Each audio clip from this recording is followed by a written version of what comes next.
Hey, it's Dr. Wonder. I want to go over a story.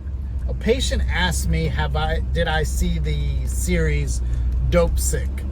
And I said, no, I have not seen the series Dope Sick. And so she said, you should check it out. It's about medications and what they do to people and things like that. So I said, okay. And I started watching it and kind of hooked me a little bit. And I, binged it.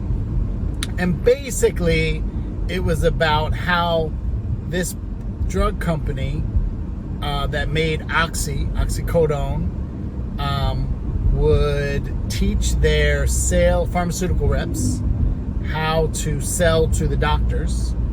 And they basically allegedly lied about certain research papers that they would use to help educate the doctors so they could then give the medications to the patients. And it started talking about, at the end, or towards the end, it started talking about black box warnings.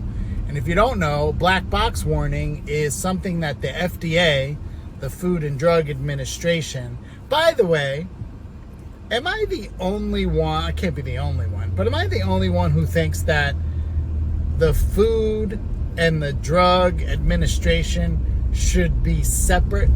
We're one of the only countries in the world where the Food and the Drug FDA is together.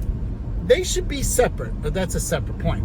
So they basically gave this medication a black box warning. And a black box warning means the FDA says, listen, we gave you the regular dangers and warnings of this drug, but now we're going to put an extra warning, a black box warning on the label to warn you that this medication does XYZ. And the patient asked me, before I watched it, did I know which medications, she was a diabetic patient, which diabetic medications did any of them have black box warnings?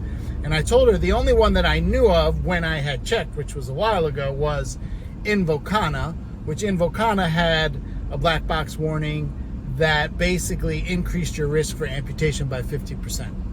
So this video is going to be, this is part one of the video. Stay tuned for part dos.